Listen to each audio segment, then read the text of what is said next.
کبیرہ گناہوں سے بچو، بڑے گناہوں سے بچو، بڑے گناہوں سے بچو۔ چھوٹے گناہ ہوتے رہتے ہیں اور اللہ تعالیٰ بھی معاف کر دیتا ہے۔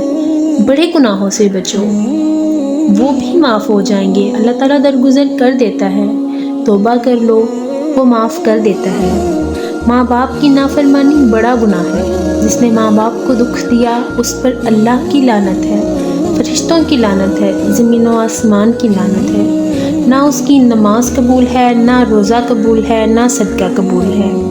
کبیرہ شراب سے بچو، نشوں سے بچو، جھوٹ سے بچو، جھوٹ سے بچو، جھوٹ سے بچو۔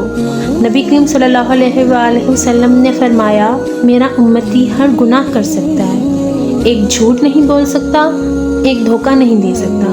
خاص طور پر یہاں کے لوگوں کو دھوکہ دینا، یہاں کے لوگوں کو دھوکہ دینا تو بہت بڑی گراوٹ ہے۔ یہاں کے حکمرانوں نے تمہارے ساتھ کیا کچھ نہیں کیا، تم انہی کو دھوکہ دو گے، ٹیکس بچانے کے لیے جھوٹ بولو گے، کتنے پیسے بچا لو گے؟ جھوٹ بول کر اگر تم نے سارا ملک بچا لیا تو اللہ کی قسم گھاٹے کا سودا ہے۔ پیسہ نہ بچاؤ، سچ کو بچاؤ۔ پیسہ پراپرٹی نہیں ہے، سچ پراپرٹی ہے۔ کیوں جھوٹ بولتے ہو؟ کیوں دھوکہ دیتے ہو؟ سب کچھ جاتا ہے، چلا جائے، سچ کا ساتھ نہ چھوڑو۔ ابن خراش رحمۃ اللہ علیہ کے بارے میں مشہور تھا کہ زندگی میں کبھی جھوٹ نہیں بولا انہوں نے۔ حجاج بن یوسف کا زمانہ تھا، ان کے دو بیٹے حجاج کے خلاف جنگ میں شریک ہو گئے، پھر ان کو شکست ہو گئی، وہ بھاگ گئے، پھر چھپتے چھپاتے گھر پہنچے۔ CID نے بتایا کہ وہ گھر آ گئے ہیں تو حجاج نے کہا کہ آج ابن خراش کا امتحان لیتے ہیں۔ ان کو بلا لیا، کہنے لگے ابن خراش، وہ آپ کے دو بیٹے میرے خلاف جنگ میں شریک ہوئے تھے، پھر بھاگ گئے تھے، ان کی کوئی خبر ہے، کہاں ہیں؟ تو انہوں نے مسکرا کر فرمایا، حجاج، زندگی موت تو اللہ کے ہاتھ میں ہے، گھر آ چکے ہیں، گھر میں ہیں، ابھی چھوڑ کر ادھر آیا ہوں۔ تو حجاج نے فرمایا، آپ کے سچ پر آپ کے بیٹے آپ کو ہدیہ دیتا ہوں۔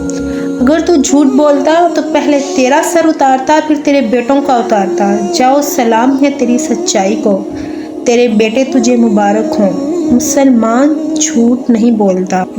نبی کریم صلی اللہ علیہ وآلہ وسلم سے پوچھا گیا، یا رسول اللہ، کیا مسلمان بزدل ہو سکتا ہے؟ کہا، ہاں ہو سکتا ہے۔ کیا مسلمان بخیل ہو سکتا ہے؟ آپ نے کہا، ہاں ہو سکتا ہے۔ پھر پوچھا گیا، جھوٹ بول سکتا ہے؟ کہا، نہیں، مسلمان جھوٹ نہیں بول سکتا۔ ایک حدیث ہے کہ ہم نے اللہ کے رب ہونے میں شک کیا تو ہم غلط راہوں پر چل پڑے۔ رب تو اللہ ہے، دینے والا تو اللہ ہے۔ تو دو باتیں، سچ بولنا اور دیانتداری۔ ہمیشہ سچ کا ساتھ دو، جھوٹ سے بچو۔ ایک تاجر تھے ابو عبید، کپڑے کے، خالص ریشم 400 روپے، نہ خالص ریشم 200 روپے۔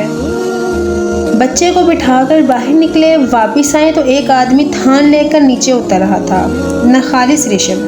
پوچھا، بھائی کتنے کا لیا ہے؟ کہا، جی 400 روپے کا۔ کہا، بھائی اتنا مہنگا لے لیا؟ کہا، بھائی نہیں، مجھے اس میں 100 روپے کی بچت ہے، میرے گاؤں میں یہ 500 کا بکے گا۔ کہا، تو اس میں 300 روپے اور بھی کما سکتا ہے۔ کہا، بھائی تو کون ہے؟ کہنے لگے کہ میں دکان کا مالک ہوں، میرے ساتھ آؤ۔ واپس لائے۔ پوچھا، بیٹا یہ 400 بھول گئے تھے یا جان بوجھ کے مانگا؟ کہا، ابا بھولا تو نہیں تھا، میں نے مانگے، اس نے دے دیے۔ کہا، بیٹے تجھے مسلمان کو دھوکہ دیتے ہوئے کوئی خیال نہیں آیا؟ اللہ ہمیں 200 میں بھی روٹی دے رہا ہے، کیوں تو نے کسی مسلمان کو دھوکہ دیا؟ کہا، میرے بھائی یہ 200 اور واپس لے جاؤ۔ دھوکہ انسانیت کے ماتھے کا داغ ہے اور دیانتداری انسانیت کے سر کا سہرا ہے، سر کا تاج ہے۔ سچ کے ساتھی بنو، سچ کے ساتھی بنو، سچ کے ساتھی بنو۔ ایک طرف پیسہ ہے، ایک طرف سچ ہے، سچ کو چنو۔ ایک دفعہ سہارنپور میں جھگڑا ہو گیا۔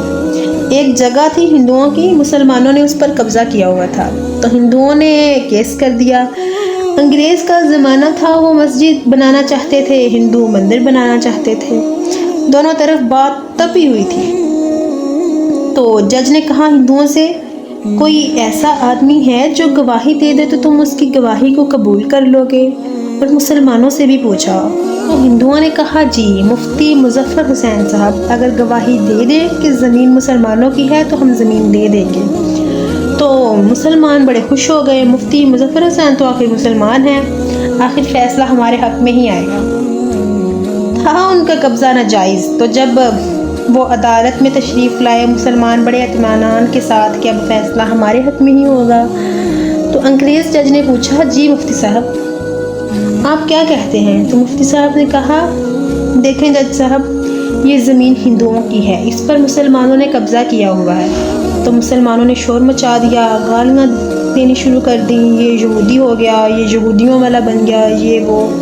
تو انگریز جج نے کہا آج مسلمان ہار گئے اور اسلام جیت گیا۔ مان کے اسلام کو جتا دیا، سچ بول کے اسلام کو جتا دیا۔ جھوٹ کے ساتھی نہ بنو، سچ کے ساتھی بنو۔